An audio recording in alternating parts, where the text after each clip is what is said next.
We're not just doing this for money. We're doing it for a load of money. Welcome to the Money Tree Show, where we bring you high-level multifamily investors as well as industry-leading experts. We tease out the skills they've acquired, the habits, and the mindset they've developed to make them ultra-successful in the real estate space. It is our goal to give you the knowledge you need to either start your multifamily journey or expand your current portfolio. Whether you're an active investor or looking for a passive investment to supplement your income, this is the podcast for you.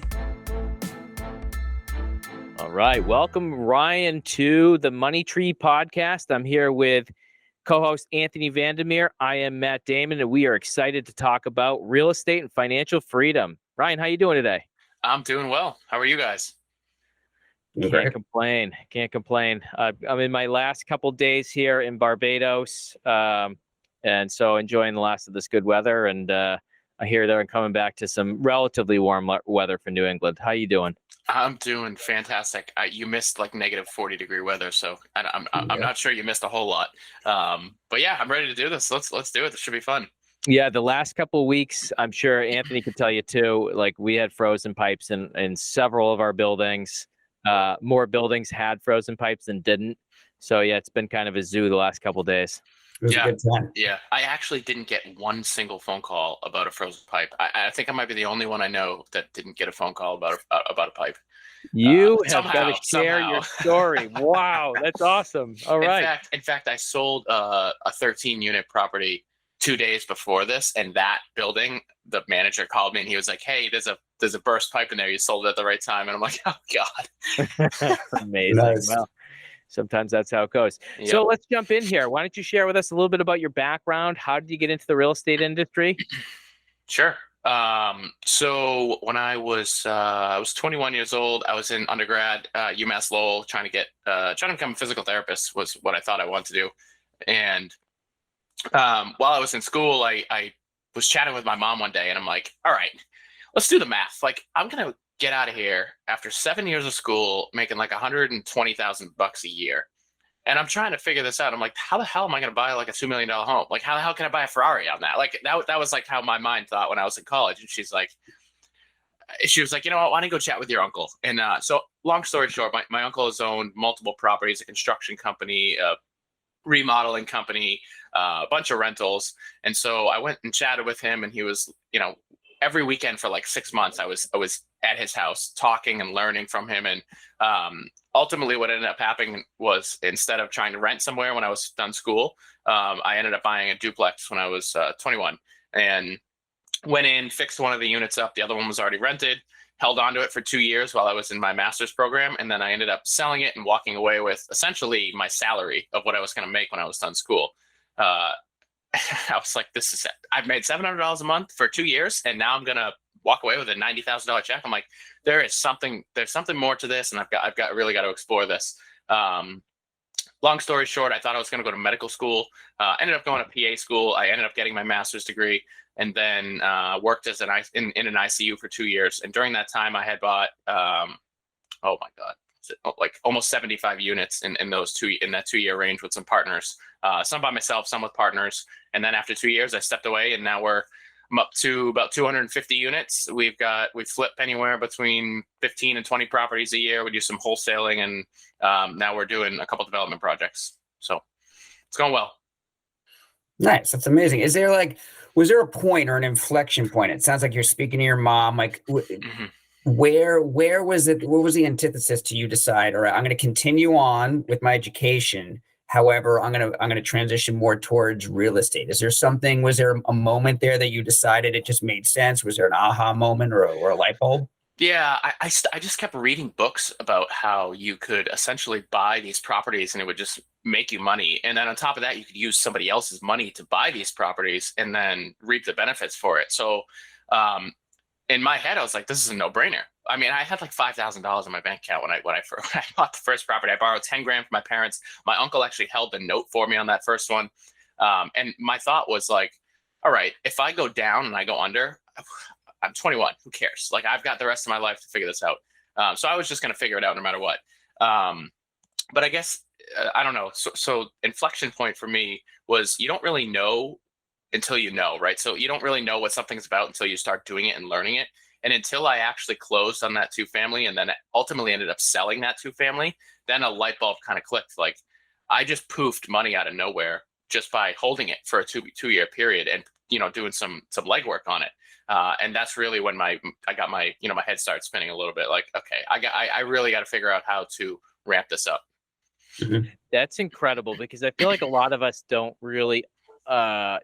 I think the beauty of where you started at 21 years old, like jumping into real estate, most of us don't even start there till we're like in our 30s and 40s. And then we're like, oh crap, man, I wasted 20 years. I could have been doing this. And to start out at such a young age and get that momentum, I mean, that'll propel you through life. Were you, I mean, I know you said you were talking to your uncle about it. Were you listening to any podcasts, any shows? What was sort of developing and marinating in your mindset to be like, that's the first thing I'm going to do is go out and buy this duplex? Yeah. So I actually, before I even went and chatted with my uncle, I thought to myself, like, how can I sit in front of somebody who knows what they're talking about if I don't know a single thing? So I ended up reading like 40 books in like a 6-month period, literally like 40 books in 6 months, all the bigger pockets books, Millionaire Next Door, the Multifamily Millionaire, all of those books that everybody talks about, Rich Dad Poor Dad. I read every single one of them. And so when I went for that first meeting with my uncle, I knew everything he was going to talk about. At least I had heard the concepts before. And so that got me at least comfortable enough to have that conversation and to start absorbing from somebody who actually knew what they were doing. And then from there, I've always just been the type of person where, if I learn something and I don't use it, it's useless. So I'd rather not even learn it if I'm not going to use it. So if I dedicate my time to learning something, I'm just going to go take action and do it. It's fairly simple, actually. So, at the time when I was going to buy that duplex, my mom and dad were like, how are you crazy? Like, you're going to live here? You're going to go buy a duplex? Like, how is that fair? Like, what are you going to do essentially? And I'm like, you know what? I'm going to figure it out. I'll find a way to do it. And ultimately they ended up supporting me through that process. And if they hadn't supported me, it would have been a lot harder, but I would have figured it out some other way.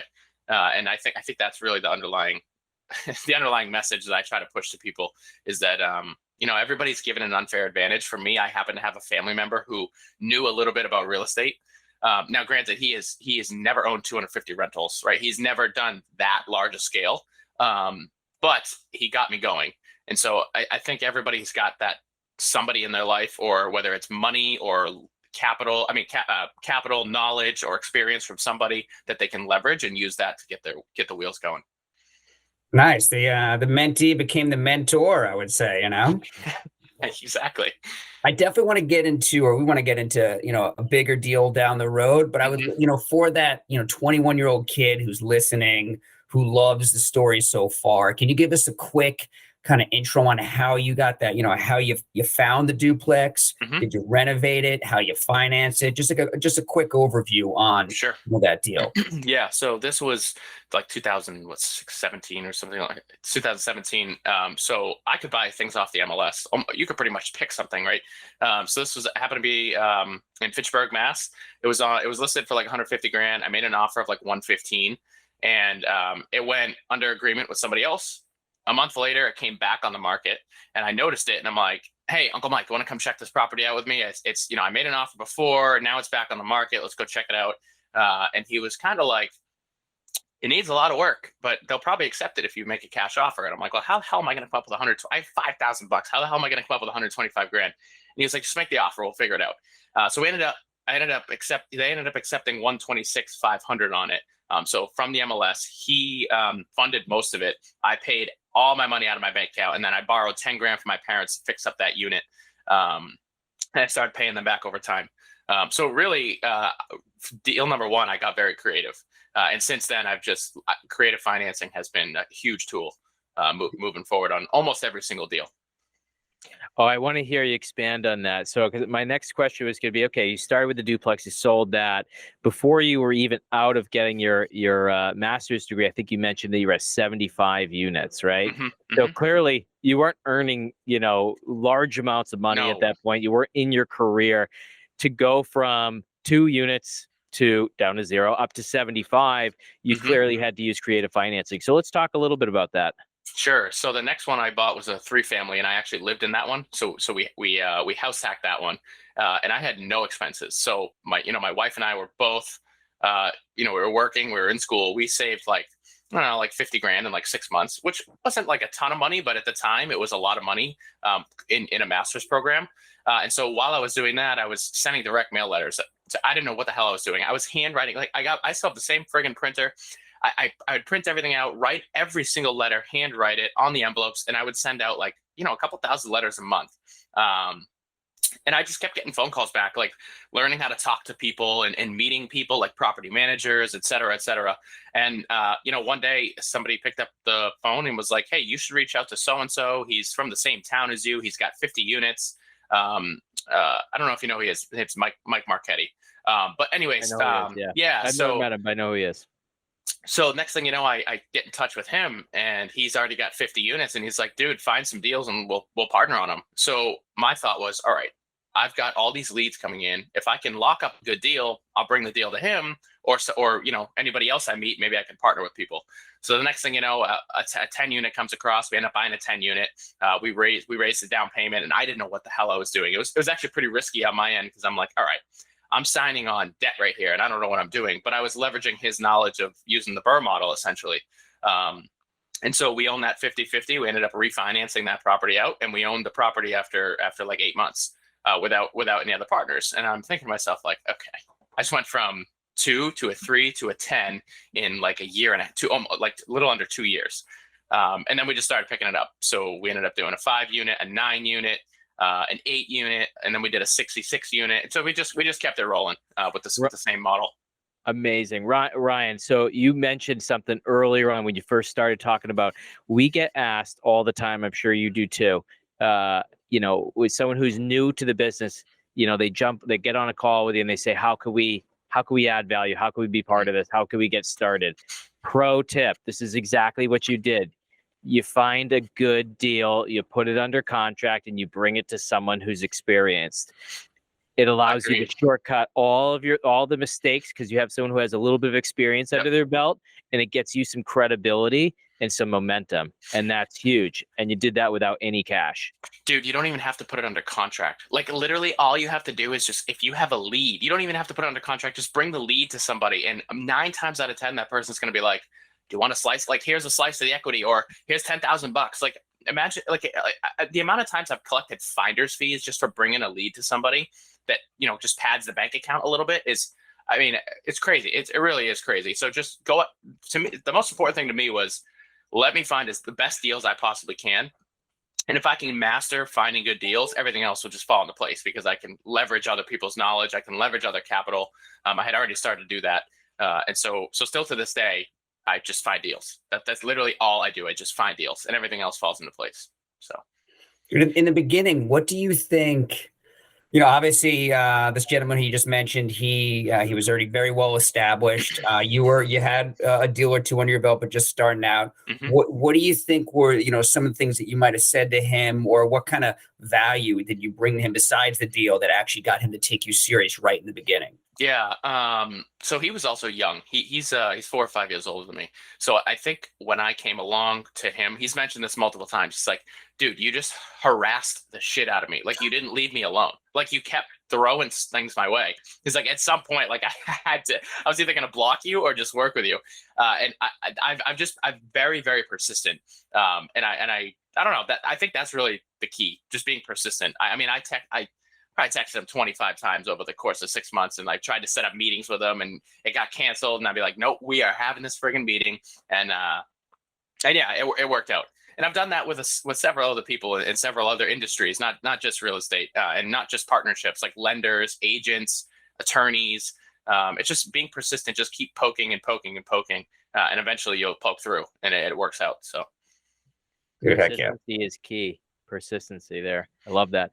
All right. So you talked a little bit about you were finding you're sending direct mail, and you were hand addressing those. Yeah. I've done that. I know how painful that is. Mm-hmm. Talk us through your journey of like, hey, listen, I'm handwriting. You said thousands a month. That's I a was lot of handwriting. 1,500 to 2,000 a month, roughly. Yeah. I mean, I was probably doing 50 or 60 a day, like just sitting in my room, just like my hands like cramping up. I'm like, this is insane. This is not scalable. Yes. But I had Been no there, money. done that. Yeah. Yes. So Yeah. All right. So talk us through that. So you're handwriting 1,500 a month. Now what are you doing? Have you systematized? Are you still doing direct mail? Are you doing yeah. other forms of advertising? Yep. So I mean, word of mouth is not something that you can necessarily scale, but it's really probably the most effective tool you can use. But that doesn't happen right away. So for me, it was I'm going to continue doing direct mail because I saw it work. You know, I bought that 3-family that I house hacked was direct mail, 10-unit direct mail, 9-unit direct mail, and I just kept going.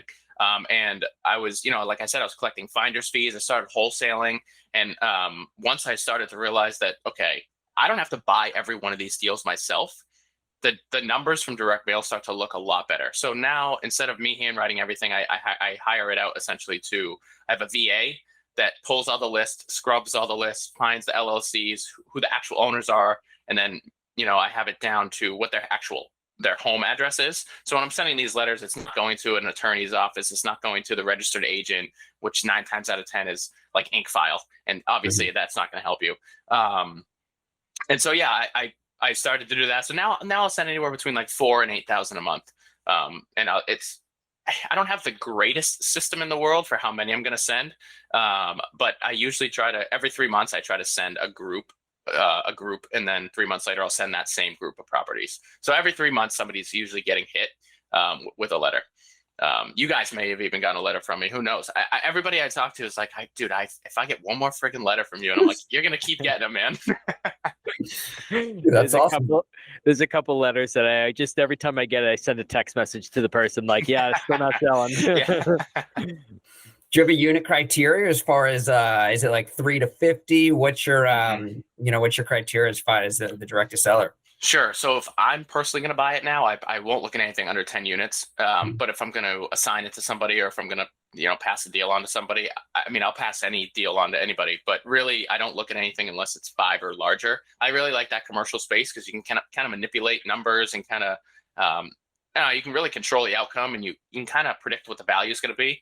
Like if you buy a 3-family, like I'm buying a 3-family today and we're flipping it. But if I were to buy and hold that and I try to do a burr on that in 6 months or 12 months, when I try to refinance it, let's say interest rates keep going up and the property next door sells for $50,000 less than I want mine to appraise at. Well, I'm screwed because that comp is going to determine what the value of my property is. In a 5-unit, 6-unit, 10-unit, it's not really like that. If I get my rents to $1,200 a month and the next one's $1,000 a month, across 10 units, I might have $200,000 more in equity than that person next door.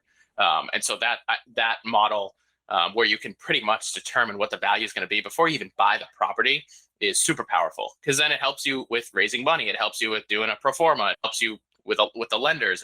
The whole process is you can kind of see down the line what's going to happen. So Ryan, spend 2 minutes going through and teaching the audience around why a 5-unit is so much more valuable and so much more controllable in your outcome versus a 4-unit.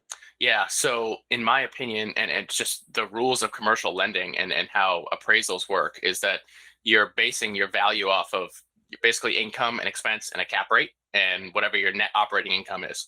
And so if you could buy a 5-unit and you can drastically increase the income, decrease the expenses, basically stabilize the property and have it turning as much money as possible, the value of that is going to be so much higher than that 4-unit, because you're not basing it off of another property's sale price. You're basing it off of how effective can you get this building to produce capital. And then let's say it's a 7 cap at wherever you're buying it at. You're going to take that net operating income and divide it by 0.07 for your cap rate, and it's going to spit a number out at you. And 9 times out of 10, that's probably what the appraiser is going to come in at.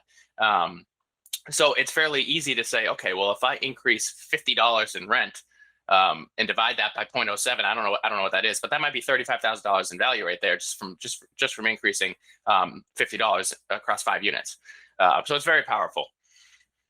Yeah, I know. Well, I had a 4-unit that from the income approach, it was worth 600. It got evaluated at 400. Yeah. So still money in the deal, still fine deal. But yeah, I know what you mean. And sometimes those deals are better to just to flip instead of holding on to them. Do you do much with brokers these days too, as well, or you strictly you just stick with the direct to seller market?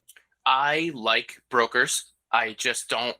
I have a lot of times, and I'm not trying to kind of shit on brokers. I like brokers. They're a huge asset to have if you've got good ones. But a lot of times, like you'll find that a broker will kick you a deal, and you'll be like, all right, like he's passing me this deal. Nobody else knows about it. And the next thing you know, it's like somebody else sends you an email and it's the same freaking lead. And I'm like, this is ridiculous. Like, I'm going to be competing against 500 people to try to buy this property. And like, to me, I mean, it works for 90% of the population. I like the direct to seller method because I can control the outcome.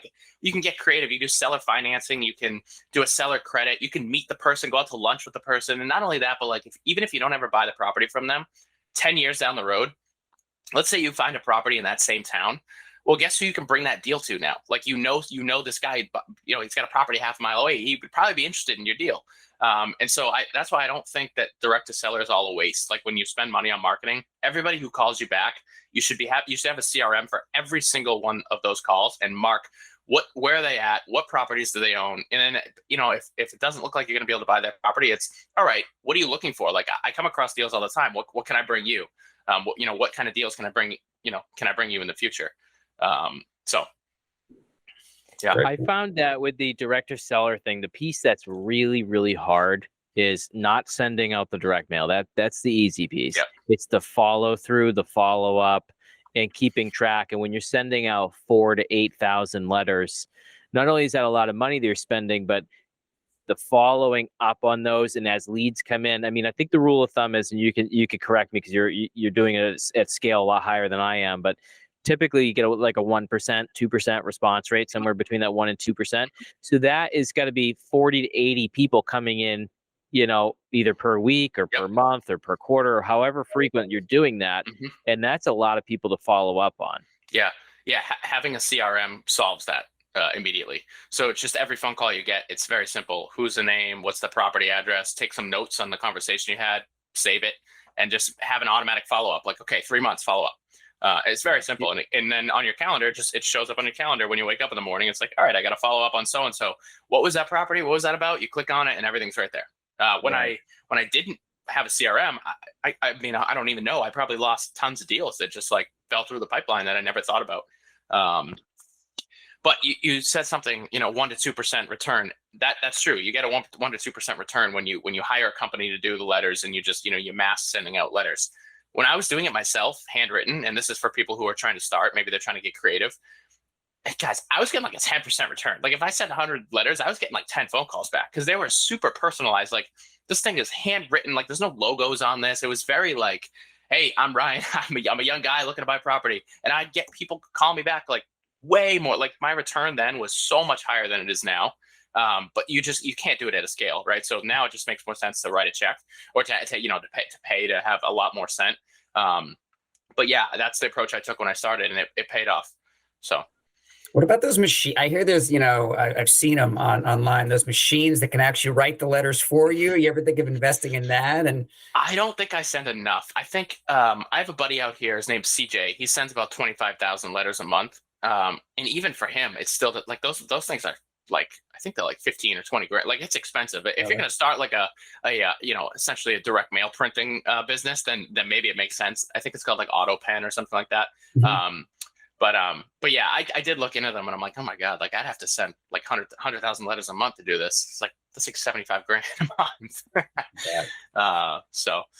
Then you might just ask me what you have a specific CRM you're using now, and sure. What was there a trial and error? Did you use a few, and sure. how that turned sure. I like simplicity. So it's called Pipe Drive. It's super simple. I think it's like $1,000 a year, so it's like not even $100 a month. And it's basically a pipeline driven one. So, you can build your own pipelines, and then you input the lead, and you can just drag it to the next pipeline and keep dragging it over. But it's good for automation because every time let's say I have I make contact with somebody, and then I make an offer with somebody, you can set it up. So as soon as you drag that deal into that made an offer column, it's like, okay, in 3 days follow up, it'll automatically ping you 3 days follow up on that offer that you sent. And I set those, and a lot of CRMs are like that, but this one's just super simple, and it's cheap, and it's effective. You make such a good point. I mean, and I haven't really thought of it. When it comes to owning real estate, you're either a buyer, a seller, or a holder, right? So on your side, just to reiterate, you're saying that you're looking for deals, of course, but if you have someone else that is looking to buy, I'm not looking to sell, I'm actually looking to buy. Mm-hmm. A year down the road, if you get yourself a property that's right near him that you don't want, then you're calling that person back and you're kind of making a deal that way, correct? Yep, 100%. And so I don't really run like a massive wholesaling business, but I mean, it's a good way to continue to just keep connections with people over time. Because I guarantee you're going to run into that person again. I mean, the odds that person, let's say you call and somebody, they've got a 10-unit property, they likely own more than that. Number one. And number two, they're likely interested in purchasing more property, because you don't just typically buy a 10-unit and be like, I hate this, right? Most people who buy a 10-unit are like, all right, how can I get 100? And so, if you just, that's not anything crazy either. It's just put their name in there and follow up with them in 6 months. That's it. So that's an aha light bulb in my mind. I really didn't think about that. Is that one of the outcomes of direct mail and reaching out to people could be that you find buyers, right? You're always looking for buyers. You're always looking for sellers. That's something that's part of the business. And we tend to focus on sellers. Mm-hmm. Yep. All right, so let's get into some details on partnerships. Obviously, you talked a little bit about partnerships. The more that both Anthony and I have gotten into the real estate business, we've realized that partnerships is how you scale your business. You typically don't do it just by yourself. Can you talk about some of the attributes that you look for in a partner, whether it's their track record, or is it just the deal that you're looking at, or perhaps a bit of both, and expand on that? I've had one partnership kind of go south, and even still, it wasn't really like south. Like, I'm still friendly with the person. In my opinion, like a partnership is try, like I say, just go for it, right? I mean, I have a very high risk tolerance, so I will jump into most things as long as it pencils out in my brain. And I think that's probably why that partnership didn't go all that well, that one partnership. But all the other ones I've done have been great. And so across all those people, the biggest thing that I've found is just like, everyone's just super motivated and just trying to crush it, right? And just like, they're like flying at a level that's just way up here. And I like that, because I don't want to partner with somebody that I'm going to have to continuously kind of be like, I partnered with one person. It was like every day I get a text message like, when am I going to get this? When am I going to get this? Like, how's this going? How's this going? I'm like, oh my God, man. Like, I cannot, like, that to me is like, I do not have time to do that. And nothing against that person. It's just that, and maybe that's a good partner for somebody. For me, it's like, I'm doing 100 things at once. Like, that property is one of 70 properties that we're doing right now. So like, just you pump the brakes. Like, it's going to be fine. I've got everything under control. And so the trust factor, you have to be able to trust that person. They have to be able to trust you. Number one. Number two, you have to make sure that whoever you're partnering with is financially somewhat stable. And what I mean by that is, like, if they put 50 grand into a deal, it better not be their life savings, because if something goes south and that deal loses, you either lost a friend or they're in trouble and now you feel bad. And I'd rather avoid that completely. But I think the most important thing is, most of them have been younger guys. And I'm not saying this that, I like younger people more than older people, but most of the younger guys I partner with are, they're doing things that, I'm striving to get to as well. And I like partnering with people like that, because I know that it's just not one deal. It's going to be 10 deals. It's going to be 100 deals. It's going to, that person's going to make me $10 million, right? Like, so that's how I look at it. So yeah, I'll partner with anybody as long as I feel like first of all, I'm bringing value to them, but they're going to bring me value more than just this one deal. So there's no magic formula for partnerships in my mind. Just try it. If it goes south, it goes south. And if it goes great, then, you got a partner for the future too. So. Yeah, there's one amazing thing about real estate. I think before I got into it, you're always so suspect of everyone, and once you get into it, you realize that most partners are looking for the exact same you're looking for. They're looking to build their equity. They're looking for some cash flow. I mean, once you align on the few metrics that that you're looking for, it's pretty simple to find a good partner. Do you have a specific deal, maybe on the larger side that you took down recently, that you could you go over with us? Sure. So we bought the one we talked about before. So I bought a 13 unit apartment building in Bristol, Rhode Island about, I don't know, was it 13, 14 months ago. We bought the property off market from direct mail. And after we closed, so I raised $200,000 from one of my partners and I gave them 50% of the equity. And then another partner came in for 8% equity. He put in 30 grand. He was going to do absolutely nothing in the deal. Just he wanted to make some money on his 30 grand. The $200,000 partner, they got 50% equity because we used a hard money loan to buy this, and I had to bring $0 to the table on this. So we bought it for like almost 1.6 million. So we bought a $1.6 million asset. I have $0 into this thing. We rehabbed 90% of this building, flushed all the tenants out that were in there because we had to evict like 4 or 5 tenants. It was a complete disaster building, right? Turned everything over, got it worth 2.2 million on an appraisal, ended up selling it for 2.1. Paid everybody else back, and then I walked away with like a $65,000-$70,000 check at the end of the day in 1 year of ownership. So I mean, right there, I just like doubled the average American salary on one deal with no money out of pocket, just running the deal. And it wasn't even a win. Like that was actually a loss in our book because we had interest rates go from like everybody else, 4 to 6.5. And so the goal was to refinance that and hold it long term.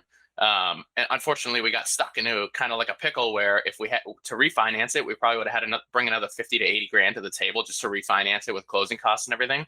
And it wasn't the end of the world, but we're looking at the sell aspect of it. And we're like, okay, well, we can walk away with like 2 years of profit in 1 year. Why not take that and just keep it moving? So a loss, but also not really a loss, right? And I think the key to that was we bought this $30,000 under what market unit value was in Bristol. So we bought this for 130 a door. They're selling for 180, 190 a door.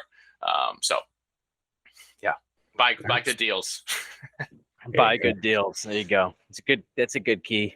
All right. So, a lot of us, we belong to like different mentorship programs or different groups, training groups where we build our education and learn and so forth.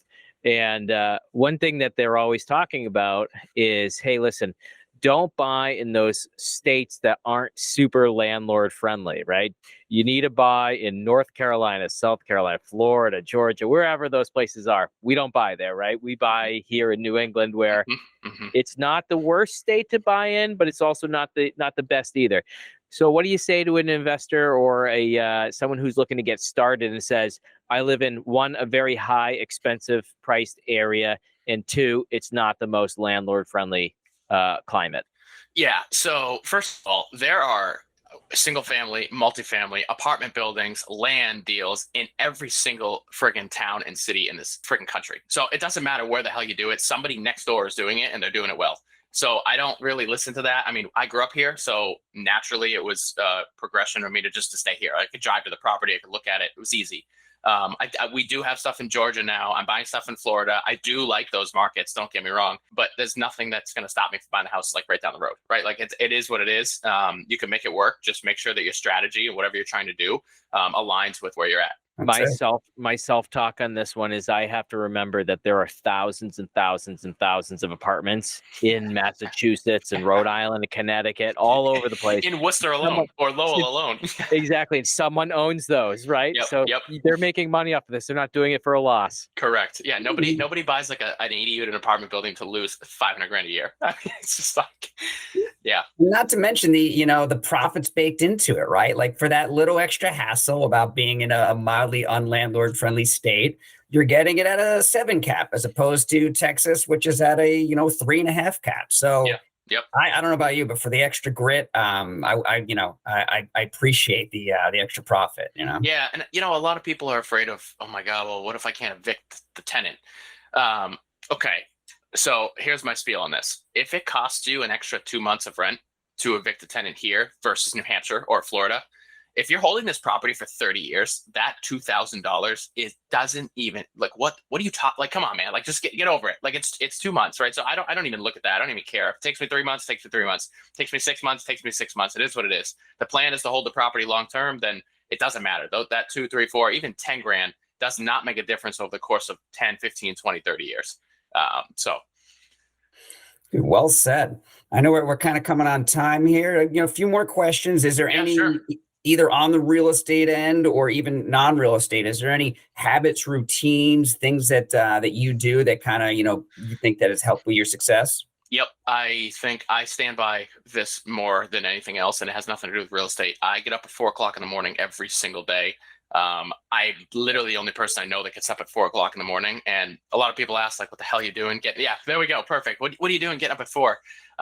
It doesn't even matter what I'm doing, right? Like, my wife is sleeping, the dogs are sleeping. I don't get texts. I don't have to do anything. Like, it's just like for that 4 to 5:30, 6 o'clock. I work out, I read, I plan my day. It's just me, right? That's my time. I've gotten the argument, well, why don't you just stay up later? Well, to be honest with you, if I stay up later, like, first of all, I'm exhausted. Like, the day has just been like, I've been crushed all day. Like, who the hell wants to stay up at 1 o'clock in the morning?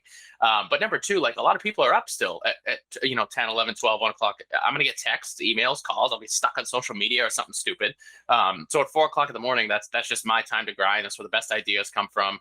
And more importantly, nobody else is awake. And mentally, I feel like I'm just so much further ahead. Like, I get like 2 full work days out of one day, when the majority of people barely get 1 full work day.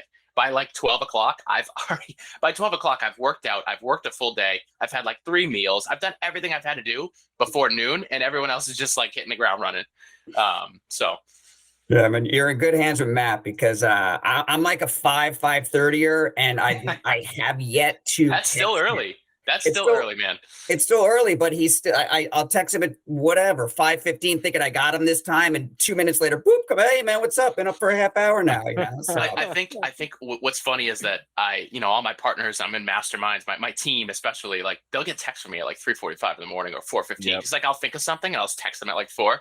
They'd be like, dude, why are you texting me at 4 a.m.? Like, leave me alone. I'm like, you don't have to reply, dude. Like, I'm up. I'm already grinding away. Just reply whenever you can. So that's funny. All right. So you spurred a thought there. What do you use? There's a million things going on all the time in all of our lives.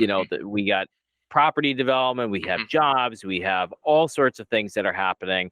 What do you use to keep track of like those to-dos? Because they pop up in your mind while you're running to the grocery store or at 3:45 in the morning. How do you have a paper list? Do you have some sort of tool that you use? What do you recommend? Yeah, I do. So I have my calendar, my CRM linked. And so whenever I think of something, I've kind of just trained myself to like, okay, open the calendar, just type it in and save it. And then whenever I get back to like my computer, I look at my calendar most of the day. Like, the calendar's always up, and I'll see that thing that I put in there. And I have to check it off. So if I don't check it off, it'll just stay red, and it'll just keep screaming at me essentially until I check it off. And so as long as I input it in there, Pipedrive does not allow it to go away until I check it off. There you go. Yeah. You force yourself to be accountable to the things that have to get done. The most challenging part about that, though, is actually like when you think of the thought, to actually put it in the calendar, because most of the time you think of a thought and you're like, yeah, I'm going to do that later. I'm not going to forget. And you're going to forget if you got a million things going on. So you have to train yourself to really like actually do that. I wish there was a way that like when you had a thought, it would just automatically get put into your calendar without you having to do something. That would save me big time. I use Trello, which is free. Yep. We pay for it. Because we can assign it to folks on my team. Yep. And so that has been tremendously valuable for me. And I have it on my computer. I have it on my phone. I have it every place you could possibly need it. You can print it out, and it just helps to keep me in an organized state, because otherwise there's so many things swirling around trying to keep track of everything. You just can't do it. Yep. So I know that I can start calling you at 4 a.m. This is good. Always. I have another friend. Anthony's still sleeping. That's all right though, because Anthony, I go to bed so early. I wake up to so many text messages. I'm like, my big problem is, and this has been since I got into real estate 2019, is I don't text people back anymore. I suck at it. And the reason why is because I wake up to all these text messages. I'm like, it's too early to text them. I'll wake them up. I'm trying to be nice. And then I become that jerk that forgets to text them back at like 7 a.m. Yeah, I got over that, and I just text them back anyways. If it wakes them up, then just whatever. It's their don't fault text for me past 8 p.m. Put it on sleep mode, people, right? Well, hey, here, we're at time, and I know that you have to run to a closing. So I want to say thank you for joining us today on this podcast. It's been an awesome time just getting to know you, your story, and this has certainly been beneficial for myself. How can folks get in touch with you in the future? I think social media, I've been so bad at it, but I've been trying to get better at it. So RJ Corcoran 08 on Instagram. I do have a TikTok. I'm trying to work on that. I've got a YouTube channel. Yeah, I mean, I'm pretty accessible, and I try to respond to everything. So Instagram. Yep. All right. Have a great day. Thank you, guys. Yeah. Yeah, Thanks, Ryan. guys. Thanks for your Appreciate it. time. That was fun. Appreciate it. Yeah. Thank you for listening to The Money Tree Show. We hope to inspire you to achieve financial freedom. To see a sample real estate deal, head over to www.themoneytreeshow.com.